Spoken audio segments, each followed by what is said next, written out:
Thank you for still being there. It's still Summit, and in this segment of the program, we'll be talking about the call for interim government. Well, it's no more news. It's been all over since Monday when, Chief Afe Babalola called on the Nigerian government that they should suspend plans of the 2023 elections and opt for a stopgap interim government. And we remember that about a month ago, this same Chief Afe Babalola called out for a return to the parliamentary system of government before another election. So this, what he said is just a follow-up to what he mentioned about a month ago. Well, I'm here now with Mr. Jide Ologun, who is a public affairs analyst and an attorney at law. You're welcome, sir. Thank you very much. Thank you very much for being here. All right, so when you heard this suggestion, because I like to call it a suggestion, by Chief Afe Babalola, what was your reaction? First, as a bona fide Nigerian and someone who is always abreast of happenings in the country. The learned Sikh is well respected, and of course, as an elder statesman, he has the right to be concerned about the state of the nation too. He's calling for an interim government as the soft landing from this current regime must have been informed by the situation we have in the country right now, where we have a high level of insecurity, poverty, hardship, different kinds of issues that are engaging us. Because if you look at interim government itself, it's like a stopgap. It's an intervening regime, and it's also adopted when there is a collapse of an existing regime. And the last time we had it in Nigeria was between August and November 1993, when the election of Chief MK Abiola was annulled. Then there were some issues, and General Ibrahim Babangida left office, and there was a need for a stopgap. So Chief Shuneko, blessed memory, came in, but eventually General Sani Abacha took over from NS Shuneko. And the big question we should be asking is that, is Nigeria better for it today, 1993 till now? And one of the arguments of the learned Silk, Chief Afe Babalola, is the fact that the constitution we operate right now was handed over to us like a military constitution, the 1999 constitution. But we know that there had been several attempts at amending the constitution. And for the likes of us, I think we need to go beyond this and address the fundamental issues we have in the country. Now, the questions people are asking, how do we even set up the interim government? He suggested that people should be brought in from some professional bodies, from past presidents and leaders. So are we not going through the recycling? Are we not going to leave some people out? Why don't we now, like I have been doing frantically, call on the National Assembly to help Nigeria? You see, because the National Assembly is a unique feature of democracy. Under the military regime, you don't have the National Assembly. And the National Assembly is the legislative arm that represents the people, where we have 109 senators and 360 House of Representatives members. And if you look at Section 4 of the Nigerian Constitution 1999 as amended, it stipulates that the National Assembly shall make laws for the peace, order, and good governance of Nigeria. So, and they have oversight mandate also. So where you realize that the essence of making laws are not being fulfilled, you still proceed by the provisions of the same law to ensure you bring the deserved change to pass. And I know that there are remedies for a failing government system, including impeachment proceedings within the Constitution, because there is a guide in our Constitution. If you look at Section 14 subsection 2 of the Constitution, it says that the security and the welfare of the people shall be the primary purpose of government. And where you don't have this being implemented for one reason or the other, then you throw it to the ring of corruption.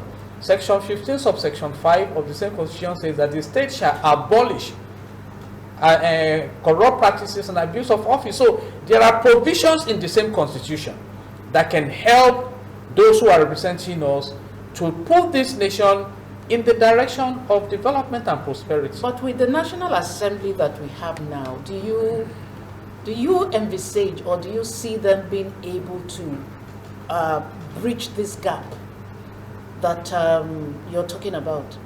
With the way, with the direction you're going, they are able to, but are they willing to? Is another question. Exactly, the ability is there. Constitutionally, you know, they get their salaries, they get their allowances. They are not complaining about poverty, but now they are beginning to be concerned about insecurity. And let me ask this simple question. I do not wish it happens, but recently, this bandit attacked a train transiting from Abuja to Kaduna, successfully so. What about if we wake up one morning and these guys invade the National Assembly? What will the honorable members be doing? So maybe it's still far away from them. And right now, the reports we are reading is that they are moving closer to the seat of power. Niger State governor, not opposition, complained that about 12 out of 25 local government areas in Niger State have been taken over by these bandits. We can see what's going on in Kaduna State. Kaduna, that is the seat of the military prowess of Nigeria. The military base attacked, soldiers killed, international airport, you know, infiltrated by bandits, people killed. In fact, the governor of Kaduna State himself came out that at least about 9 persons are either killed or kidnapped on a daily basis in Kaduna State at a time. Yeah. So, and you combine this with what we are having in other parts of the country, you must be worried. But maybe when the National Assembly realize that the insecurity of one is the insecurity of all, they may do the needful. But right now, they are perceived by many, and perception is a very strong feature in public relations. As a rubber stamp National Assembly, even though they deny being one, because Nigerians expect more from them. All right, so this voicing out that we are getting at this time, we have just about 10 months or thereabout to the next election. And we have this voicing out coming now that this constitution will not do well for us to elect new leaders, that it will just be game as usual if we use this constitution. Coming at this time, do you see it as something that is actually meant to cause chaos? Because everybody is like talking about this now, and it's like it won't lead us in the right direction. You know, coming at this time, is it the right time? I do not agree with that. It was the same constitution that Chief Afe Babalola defended Obasanjo up to the Supreme Court and won. And he got a very wonderful post thereafter. And so for a Jide Ologun, the constitution may need extensive review, but it's not faulty, so to say. Neither is it faultless. There are basic provisions there that can help us. I think what we are using to benchmark the constitution are the symptoms of how the constitution is engaged. And I sit here to say that the spirit of the constitution is not even implemented. If you read section 15 to section 18, and I have said it, if it's implemented up to 60%, Nigeria should be the third richest country in the world. Talking about the economic policy, the fact that we need to relate. In fact, section 18 makes a provision that education must be provided for all citizens. So to say, the law is there, but are we as a people, are we implementing the laws? Is there a law that says that you can open the borders of your nation to terrorists to come into your nation? It is not written in any law, but by virtue of policy decisions and executive decisions, we open our borders to terrorists. Is there any provision in the constitution that says that all chiefs should steal our oil resources? Is there any provision in the constitution that says our refineries should not function so we can spend 100 billion to maintain turnaround, to maintain moribund refineries? No. So sometimes it's not with the laws you have. but with whether you implement the laws or not. And that's why some of us are here with the argument. If we have an interim government, they come up with laws, and we still don't implement those laws. We just complicate everything. But as it is now, let's engage this government. We are already making provisions for elections. We have amended the Electoral Act of 2010. We now have the new Electoral Act of 2022. We have made provisions. We have amended. We are ready. What may happen is that the level of insecurity may grow so much that people become afraid. But I have also not read it in the Constitution that if out of 70 million, 20 million comes out to vote, that the votes won't be valid. So right now we should focus on insecurity. That may be a tool for those who want to plunge this nation into crisis. And what do? We have a president and the commander-in-chief of the armed forces whose responsibility is to provide security and welfare. And so when we engage, and may I ask a very simple question, when you are not getting the result you expect in a deal, what do?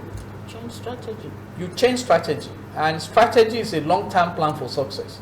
And so right now, I do not want any stampede for this country, but again, like I said, I think the call by Chief Afe Babalola is an indictment on this regime, which simply interpreted means this regime has failed.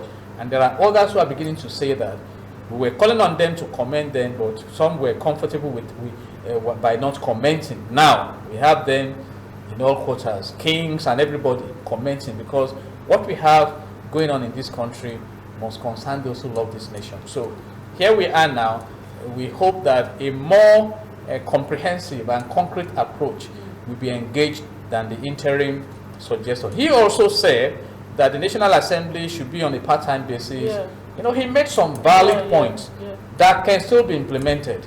But what quality of governance do we have in the country now? Before we start talking about the style of government. One of the things he even suggested that looks a bit dicey to me is asking that even if the interim government is created, the people that should also manage that interim government are the same leaders we say have failed. So how honest will that be? And that's why that interim government? And that's why I said we may not be addressing fundamental issues. We have had one in the country. Is the country better for it now? So we need to sit down and go beyond the symptoms and deal with the basic issues. There is injustice in the land. How do we do that? The role of equity is to prevent miscarriage of justice. So how do we engage our resources? And he spoke about a parliamentary system of government. Yeah. We had a very wonderful 1963 constitution that empowered regions. So we are still tilting towards restructuring in exactly, all this. and it's so simple. The National Assembly can rise up to say, now let's remove management of resources from the exclusive legislative list. Let's put it on the concurrent legislative list. If Ondo State has bitumen, let Akeredolu or whoever is the governor manage the bitumen, enjoy 70% of the revenue, bring 30% to Abuja. You see, if Niger Delta has the oil and gas, maximize it, bring in experts to handle the refineries, then you contribute to the center. And if Kaduna has the military power, whatever is your unique selling point, you maximize it.